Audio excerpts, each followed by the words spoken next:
We acknowledge and respect the first humans of the unceded land we call San Francisco, the Ramaytush Ohlone.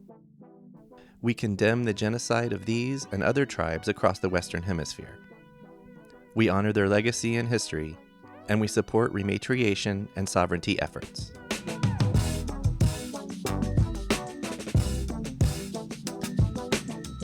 Hello, and welcome to Storied San Francisco. I'm your host, Jeff Hunt.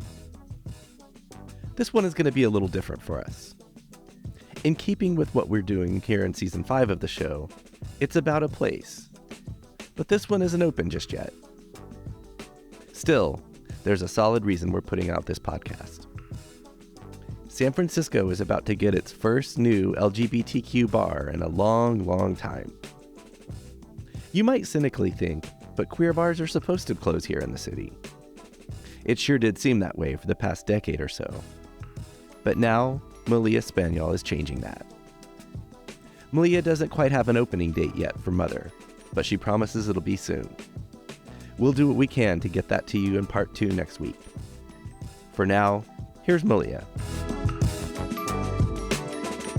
I am from Honolulu, Hawaii, and I left as soon as I could. I came to college and I went to Arizona State University, and it was not for me. And I visited a friend here. Is that in Tempe? Yes. Okay, Tempe, yeah. And I visited a friend here, and I instantly fell in love, and I moved here. I transferred. What year was that? I got here right before the 1989 earthquake. Okay. Yep. So in 89, before the earthquake. Yes, like 2 months before. I'm just gonna spitball. Did you transfer to SF State? Yes, I did. I have a degree in marine biology. No way. Yeah. That's awesome. Yeah. There's just this thing, and maybe it just makes sense, but we've had 200-ish guests on the show, and something like 75% of them went to State, and I went to State, so. Beautiful. It's just, it's not a bad way to be drawn in. No. Apparently. No. Yeah. What was it about, back in 89, what was it about San Francisco? I mean, was State a big part of it? Or no, not at all. It was, I was, out and big, fat gay and looking for my people and didn't even know who my people were and didn't feel at home at Arizona State at all. And came here, and a friend of mine took me out to, I don't even remember, it was like Club Skirts or Code Blue, and it was just like this warehouse full of women. And I was like, what? Did you pinch yourself? I went home and I transferred. I immediately was like, nope, I'm done. Hell yeah. I'm changing schools. I need to come to San Francisco. Yeah. That gave you a base, a reason to be here, kind of thing? Uh-huh. Or I always knew, I had to do college. It was, yeah. Right. Okay, so you moved here. It's 89. It's 89. You can talk about the earthquake if you want. I was at school. It was really weird, but I lived a block up from Castro. I lived on Market, a block up from Castro. Okay. In this old apartment on the 4th floor. And it was total chaos. There was no power. There's no phones at that point. Right. No communication. We're not talking there weren't cell phones. There weren't phones. Yeah, nothing was working. There's no communication. We have no idea what's going on. Right. And the Castro was amazing. It was, everyone brought out their boomboxes. There was street parties on the corner. Cliff's Variety was letting people in the store one by one with flashlights. Amazing. The corner stores were open. Everyone was doing the best they could to get the word out there and get people to have what they needed. Yeah. Also, it was a party. That's amazing. And I'm also thinking the Castro at the end of the 80s was tight-knit and had already been going through some massive shit. Yes, yeah. So that didn't hurt. No. Yeah. Okay, so that's the earthquake. That was the earthquake. But then you're like, okay, I'm here. I'm going to school. Mm-hmm. Did you I know I didn't have a plan really in my life until yesterday. So did you think you'd stay? Did you have a plan or? I had no plan. Right. Day to day. semester by semester. Yeah. I got a job in a restaurant. Which one? It was called Embarco, and it was down on Brandon and the Embarcadero. Okay. It's not there anymore. Yeah. And I worked in the restaurant, went to school, started, exploring the town, meeting friends, doing the things. How'd you get around? I had a motorcycle. Yes. So gay. Awesome. Yeah. I had a motorcycle for a lot of years. That was my main mode of transportation. Yeah. Yeah, and, just looking for my people, looking to figure out who I am, roaming around town. Yeah. Were you like, we don't have to get into exactly how old you are, but like, were you college age-ish? Yeah, like, when I moved to San Francisco, when I got here, I wasn't 21. I was maybe 20. Okay. Yeah, so I was little. Okay. Yeah. So just out of high school, kind of. Yeah. Okay. Yeah. So. I mean, at some point, I don't know if I had a fake ID or you just figured out where to go, but eventually I turned 21. Yeah, that didn't take long. It didn't take long. Yeah, and you had people, you had a community. So you went looking for your people, you found your people. I found my people. Yeah. Yeah, it was great. It was a great time to be gay. The 90s in San Francisco. In San Francisco specifically, absolutely, yeah. Uh-huh. I hear that a lot. Yeah. I wasn't quite here yet. It was amazing. Okay. There was a tiny little cafe called The Bearded Lady. Red Door is The Bearded Lady. And all the cool kids worked there and went there. And Where was it? It was on 14th and between Guerrero and Valencia. It's right across the street from Box Dog. And now it is Dreamers and Make Believers Hair Salon. Oh, okay. Yeah, yes. yeah. And I would go in there, and I didn't know anyone. I'd sit by myself and like just be amazed. And I didn't drink coffee at that point, so I felt like ordering a tea just wasn't good for. I don't know. I didn't. It's like I had to be the tough guy. So it's like I had to learn how to drink shots of espresso. Oh yeah. So yeah. Nice. That was the 90s. Hang out at the Bearded Lady, and I mean there was so much going on. Yeah. It was. I found an old like a date book of mine from 1997. Okay. And it was every week, all nights of the week there was something going on. There were bands, there were clubs, and if there wasn't a band or a club, then we would just go to a bar. I mean there was. Constant art shows, yeah, spoken word. Openings. I mean, all kinds of things. Yes, yeah. House parties, renegade, warehouse parties, street parties. Yeah, all of it. Were you hanging out mostly in the Mission? I was mostly in the Mission. Okay, yeah. Okay. Mostly in the Mission. Yeah. Yeah, I mean, people. So I moved here in 2000. I know what the Mission used to be like. People who maybe come here today for the first time would have no idea. The Valencia Street was dirty. Correct. Yeah. It was 2 lanes, so 4 lanes. It was dirty. It was full of dirty little bars. Yeah. Mm-hmm. Yeah. It was great. And the entire neighborhood kind of felt like that. I'd say. Or not maybe the entire, but like, a big chunk of it. Yeah. I mean, there were artists and punks and, Poets. Everyone. All of them. Bartenders. Oh, the bartenders. Yeah, waiters and right. All service of it. industry folks. Yep. Blue collar. Yes. Art. Okay. So because I'm meeting you. I'm learning a little bit about you. So there's what I know that you do, but then are there any gaps? How did I get from point A to point B? From San Francisco State? A, B, State C, D, E, F, G. From what I have. Let's see. So working in a restaurant, then took a second job working in a billiard hall. Okay. Also almost extinct. There aren't too many of those left. No. Okay. And then I got a job in a dildo factory. Okay. Did that for a long time.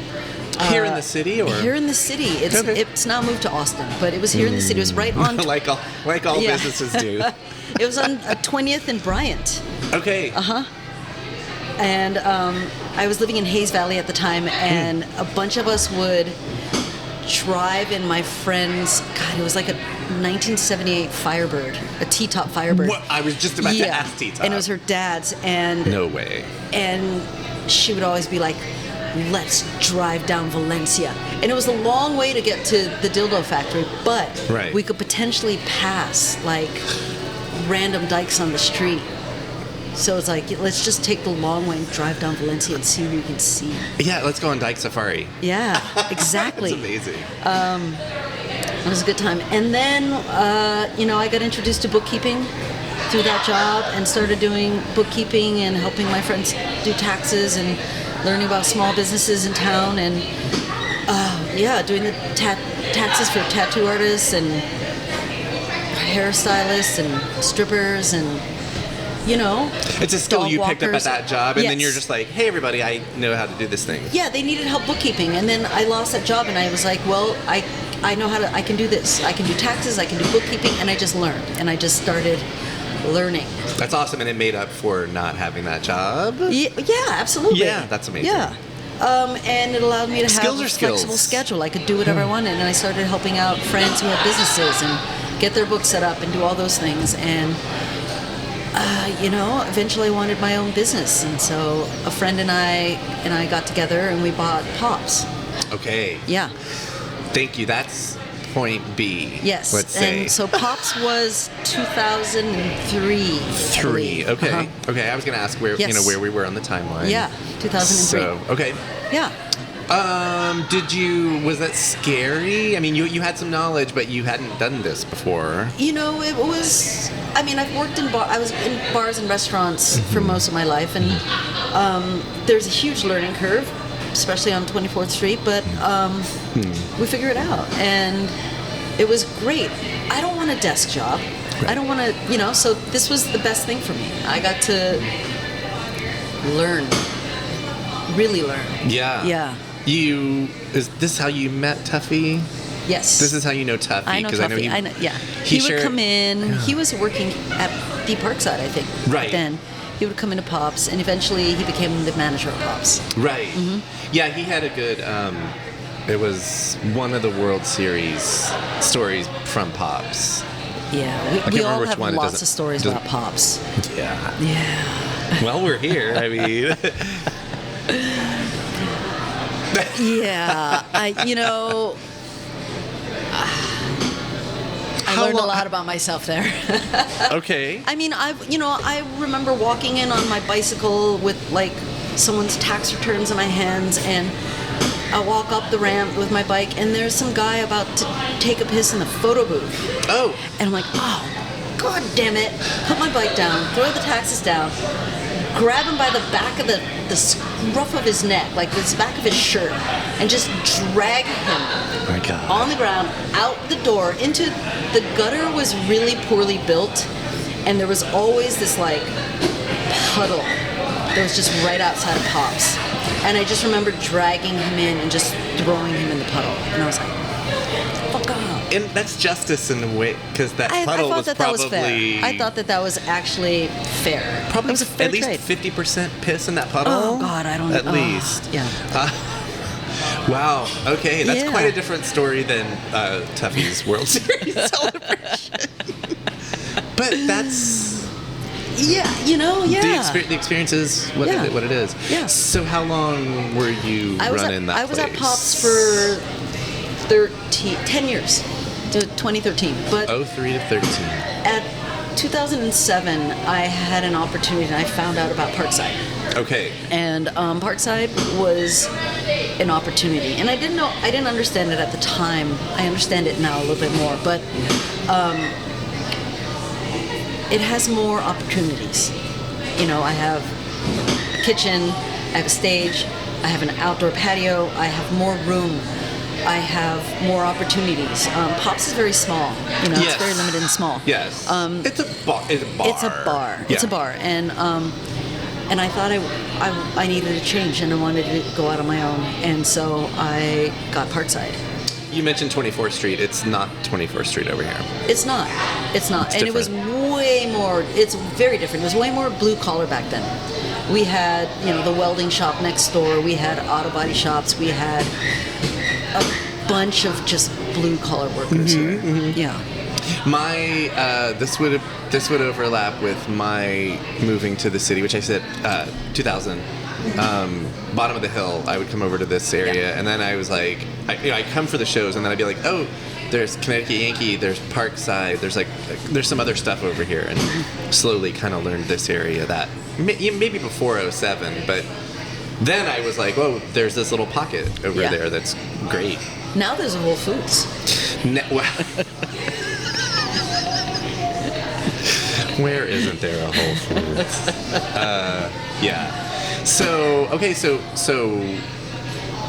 what was the opportunity here then? So how did you come in here? Well, let's see, how do I explain this? Pops was great because I found community. I found people. I found a crew. They found their crew. The people that came to Pops found their crew. Like, it was this community that was built around a bar. Right. And I liked that. And I was able to build a community here. And now, the thing about Pops is that sometimes it was just depressing. Because you have the same people coming in every day as soon as you open, and they'd be there for hours. And I mean, Pops is great, but it was just kind of a one-trick pony. It was like, it's just a bar, and just so a bar, yeah. It's just a bar. Although there was that nothing one time, against just bars, nothing at all. But this presented an opportunity. Okay, so once at Pops, Mickey Reyes, God bless his soul, he did this thing where he arranged to have Hightower, who was the loudest metal band I can think of, pull up on a flatbed truck. Oh, God.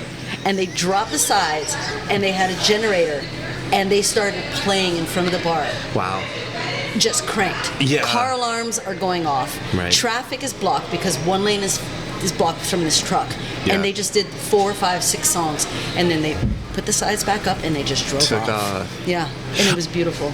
I was just gonna say, a lot of people might see things like that as disruption. I just spent the first half of October in New Orleans, and that kind of thing is just it just happens there. It also wasn't at noon. It wasn't at midnight. This was it was still lit. Right. This was at 6, 5. Yeah, it was lit. Yeah. No, but that's the thing is it's even if you don't like the music or the art, it's still art, and people are expressing, and it's a thing. It's a happening. Exactly. And it's it's 15 minutes. It's 20 minutes. Yeah. It's something different. Yeah. That's so fun. Let's just be thrown out of our comfort zone for a few minutes. And again, and also 24th Street, I got to bring it back to 24th Street, so much. It's the center of a community. Yeah. It's a thoroughfare, but it's so much stuff happens there. Carnival, lowrider shows, it is. I love still 24th Street. It's always been special to me, and it's still. I mean, they got great grocery stores, and they got the best burritos in town, but I'm not going to tell you which place that is. You can't. I won't. Well, yeah.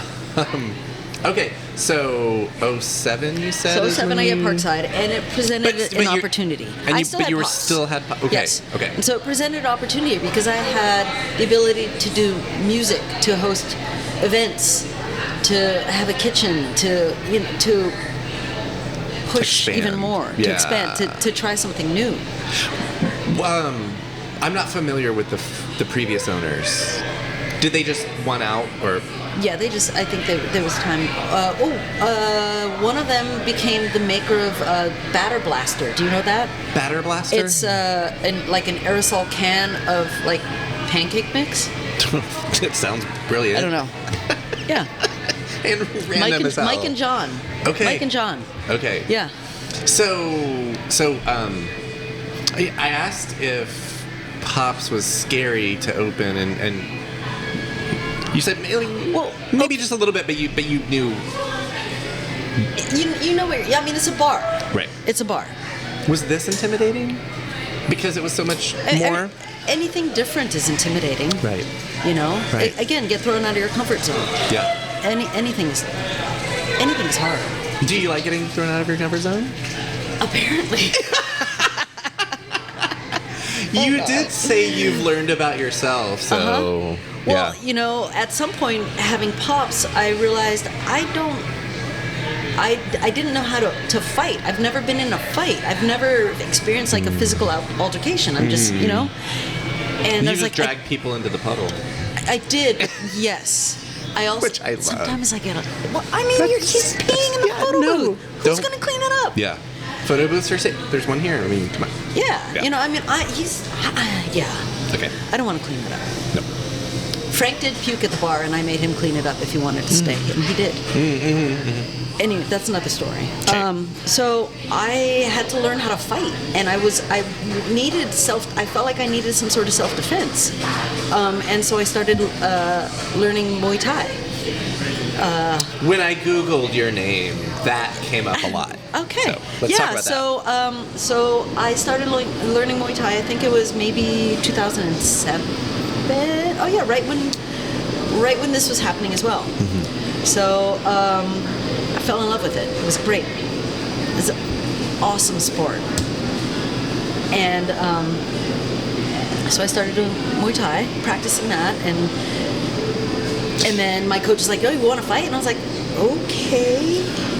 So I started fighting, you know, and competing at the amateur level, and it was great. It's amazing. Yeah, it was fun. Is that why your name comes up when I Google with Muay Thai? Yes, Okay. probably. Okay. What'd you come up with? I didn't read all that stuff. Yeah. But then I ended up, my coach asked me, I think it was like 2007, 2008, he was like, "I want to open a gym, can you help me?" And so I said, okay.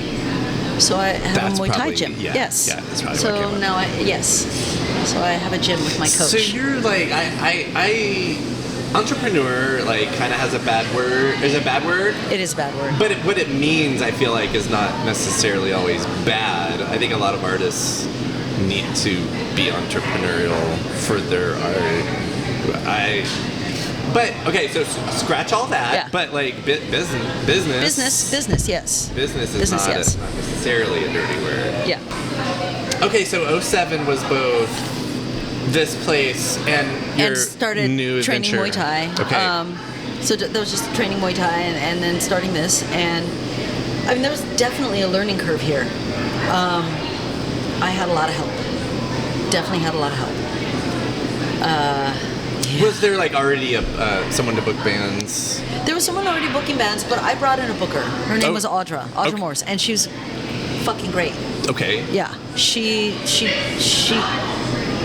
brought in all the talent. Yeah. Yeah. Is she still around, or? She's not, but okay. yeah. Well, okay, so I guess walk us through So where the are we? 15 years now? 15 years at the Parkside. Thee Parkside. So is that and Muay Thai and having a kid maybe mostly what you did for 15 years? That is mostly what I did for 15 years, Okay. Which was That's a big more chunk than of time. enough. Yeah, it's a lot. Absolutely. It's a lot. I mean, I've had random forays into little things here and there, but for the most part, yeah. Mm-hmm. I mean, this is keeping this ship afloat is a daily work in progress. It's insane. It's a lot of work.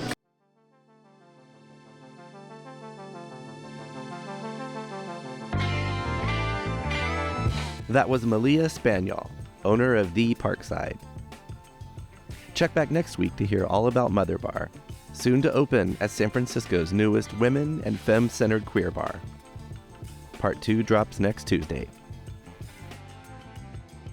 Music for Storied San Francisco was produced, performed, and curated by Otis McDonald. Michelle Kilfeather does original photography for us. Aaron Lim of Bitch Talk Podcast is our contributing producer.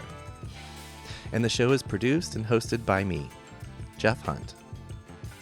Now in our 5th season, we have more than 200 episodes available on our website, storiedsf.com, or wherever you listen to podcasts. If you're able to, please rate and review the show. And drop us a line at storiedsf@gmail.com. Thanks for listening. Stay strong, weird, and healthy. And we'll see you next time on Storied San Francisco.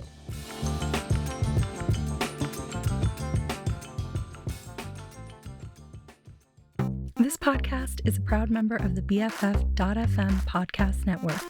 Learn more at podcast.bff.fm. BFF.FM, best frequencies forever.